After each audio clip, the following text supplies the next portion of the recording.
It's the hardest thing. Imagine this. If someone said to you, hey, I want to be in a relationship with you, friendship, romantic, whatever it is, but I don't need anything from you.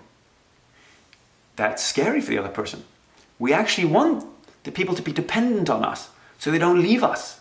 If you're dependent on me, then you're more likely to stick with me because I'm afraid of losing you. So now who do I have to do? What dance do I have to do so you stay with me? Do you see how mixed up it is and how confusing it gets? But if I'm complete, if I need nothing, now I can be there for the other person, which might be scary for the other person because they want dependency. But in reality, if I don't need anything, I'm there for you. You can't mess up. You have so much freedom in the relationship. You can't mess up, which might also sound scary. Because if I say to my partner, hey, you can go out and do whatever you want. Think of the worst thing that we deem as terrible. If you cheat on me, then it's over. But if I say, no, go, do whatever you need to do, that person might do something, our worst fear, but I'm complete. It doesn't affect me. I don't lose anything. It might be a broken agreement and that doesn't work for my relationship. That's okay. Hey, we agree to this, these codes of conduct, these rules, we agree. Do you agree? Yeah, I agree, great. If you break it, then hey, that's another conversation. How come you broke it? That doesn't work for me. I've messed up in relationships before, not because I didn't like the person, but because my biology, I didn't have control of my biology. I was getting validated by these other people, by attention from other people. And I messed up in relationships. I went through relationships where I was with a girl and she slept with someone else. And I talked to her about it. Hey, what happened? It wasn't about me. I knew that because I didn't need anything. So I didn't make it about me. And it turned out that I was traveling. She thought that I was going to do that. So she went and did it. So she made sure she still had the ability to be with someone. So she wasn't alone. She had a fear of being alone. That's why she did it. It wasn't right. It wasn't okay. So we talked about that. And then we went through a year of a relationship and then she did it again. And at that point, I'm like, she's not dealing with herself. She's incomplete. She needs his attention. That doesn't work for me anymore. Now, I moved on from that relationship. So I tell my partner, I'm with my girlfriend now, hey, you're free to do anything. It actually takes away the need to do anything. But it doesn't matter if she does something because I love her without condition. There is no condition that she can stop me from loving her. Even if she goes, hey, I need to end this relationship or I need to move to Paris. I love you the same because I don't need love. I don't need it from you. I have it. I'm complete with it. That may be easier said than done, but we've been doing a lot of work on these talks about getting complete. But then I can be there for her, whatever she needs in her life, because I love her. If she needs to have another relationship, independent from me, I love her. I want that for her, right? I love her without condition. There's freedom in it. And if she does something, maybe I'm in a relationship and they do something with someone else, I can find out what it was, like this past relationship I had. What was it? And then I can help them get complete, or not. But being complete in myself gives me the freedom to be with everybody, to actually be with someone, not to be with what I need from someone, what I get from it, but to be there for them. Which, if we are honest with ourselves, it happens rarely. We're rarely there for the other person. If I can give myself completely or be there for someone, what do they need in a relationship? If I think from that perspective, what does this person need in a relationship? I actually get the release of oxytocin. I get a better feeling because I'm making someone feel love. Not that they need it. They shouldn't need it because they have it within them. But it's still good. It still does work. I'm still living. I'm still having a human experience. So I'm going through this wash of emotion. These chemicals in my head are still flooding my body. And I'm getting sensations. I'm getting feelings. Right? So I'm having that human experience. I just don't want to be my biology. I don't want to rely on my biology, which we do so much. Oh, wait, I'm getting this feeling. It feels good. It feels right. It feels wrong. That's a bit primitive. We need to transcend those feelings. Our feelings really are suggestions, not commands. Our feeling of fear is a suggestion. Hey, that might be dangerous. Not that is dangerous. That might be dangerous. So I get to decide, hey, do I act on it? If there's someone there that triggers me, they might say, Paul, you're a funny-looking, ugly guy. That might threaten me, right? It might upset me. It might trigger me. Yeah? I will get this emotion. I don't need to act on it. I don't need to defend myself. I'm not actually under attack. I might feel like it. I might get that anger, which is really just anger, just a fear, a defense, and I might want to act on it, but I'm not going to. It's a primitive biology in me. I don't need to. So that's transcending it. That's taking my emotions and putting them in the place where they should be. I'm going to jump into some. There's lots of questions here, so I'm going to ask you. How can we in our relationships learn more about ourselves? It's the perfect mirror to reflect. You can see all your fears, all your anxieties in a relationship. You can actually see why you chose to be in this relationship. Everything we do is a mirror on ourselves. And so if we take it like that, if we start to understand that that's what it is, and I can learn myself and I can get complete, I'm the one who can get complete myself, then we can start to be there for these other people, to be there for someone else. And so I start to separate that. Now I'm independent learning about myself. Here's one, let me see if I can, oops.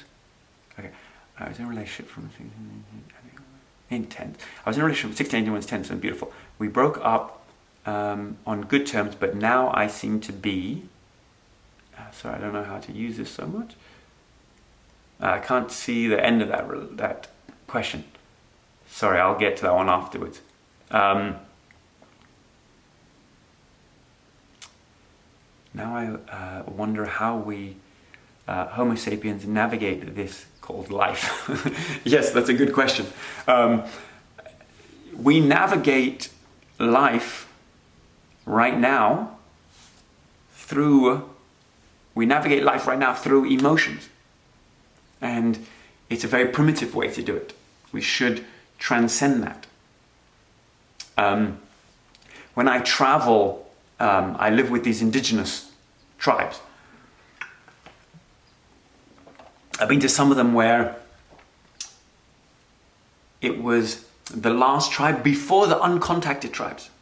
And so we couldn't go out alone. And when we walked with some of the tribe members, they had special calls to let the other tribe know, the uncontacted tribe know that we were there. So they didn't spear us or whatever they would do. So I've been to these tribes and they spend most of their time with their loved ones. And what we're going through now, I think we can see how important that is. To be with people that we love. Because there is a biology in it. So we're getting connection through Zoom meetings or FaceTime meetings or calls. And so we're maintaining that connection. That's how important it is. But about 10,000 years ago, we walked out of the garden. We lived in this, I call it a garden because everything just grew wild, and we started to farm, and then it was the beginning of our civilization, and then we started to separate. And then the Industrial Revolution came, and we were able to move all over the world and be apart. But at the core, we want to be with the people we love. So let's start thinking about that. If you want to be with the people you love, let's be there for them without it being about us. Imagine if we can come out of this with a whole different perspective. What about when we're in this, right now, whoever you're with, if you're with someone, reach out to them and see what they need. Start listening from that perspective. Don't do what I did, like I mentioned in the past, going, hey, how do I validate myself in this conversation? What do I need? No, I don't need anything. What is this person speaking to me? What do they need? They might be using these sonic tones, this language, which we're going to talk about human communication, I think tomorrow. There might be this sonic tones, but what are they really saying? What do they really need? What's strange about humans is we come out feeling incomplete. And so we look for others to complete us. So let's start completing people. Why not? What are we going to lose? We're going to gain from it. If I give love to someone, I actually get that feeling of love. It's when I resist that I lose it. If we get there's two people in a relationship, one person's trying to get love, trying to get attention, it makes the other person retreat. But if we both give love, it amplifies it. And then we can be in that relationship together.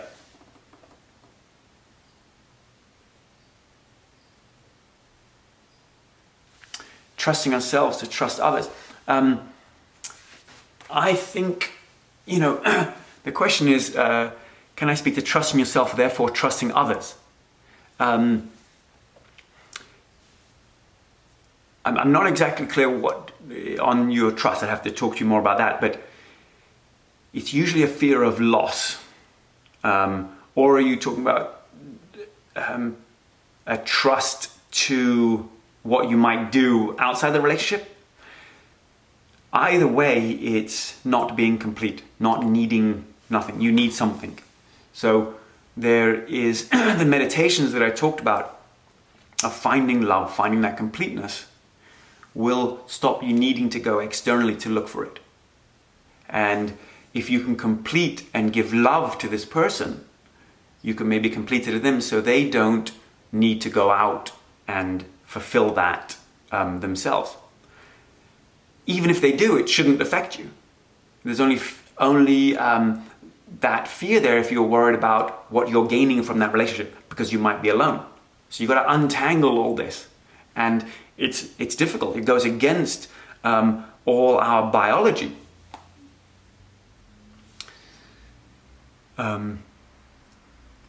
So it's really about kind of finding that completeness in yourself, that that need for nothing, to know we have everything, to find that relationship. There's a good question here. Is it possible to be there for someone while also dealing with our own insecurities? Yes, it's not linear. You don't have to do one before the other. You can start both right away. And like the earlier question, we'll start to learn about ourselves and complete ourselves when we do this practice. So if I go, hey, I'm going to be there 100% for this person, and then it makes me feel terrible, it scares me because I don't know what I'm getting, then I can reflect to myself and go, I got to go and cathart. I got to get this energy out like we talked about yesterday, and I got to go and complete myself. Nelson Mandela had a great saying that went, I might be paraphrasing, but holding resentment to someone is like drinking poison and expecting the other person to die. Meaning I'm getting the negative chemicals in my body, which are very harmful to us, because I'm upset about this person. It doesn't affect the other person, it's affecting me. So here's a challenge. While we're going through this craziness in the world, let's reach out to someone and forgive someone. You will see that will actually complete you if you start forgiving people. So just choose one person and reach out, and someone you're upset and just have a conversation. Say, hey, I was upset because of this. I'm sorry. I realized it was me. I'm complete with it now. You're free. Whatever you want to say to them, just let's complete it. And let's be there for others without what we need. Let's be there without condition, unconditional love. Let's try that. Why not? All right, guys, thanks for joining me. I'm doing a workshop and we're going to go over all this. So if you have more questions or want to dig deeper, April 25th, you can go to my profile and you can get that link on my website, paulmvincent.com, and all the information is there. So you can jump onto the link in the Eventbrite. Okay? Thank you, guys. I will be back tomorrow. We've got 3 more of these talks. I'll keep answering questions. So just under the post from today, just ask the questions. I'll keep getting to them. All right, guys? Have a great one. Happy Easter for those that celebrate. Happy Passover a few days ago for those who celebrate that. Bye, guys.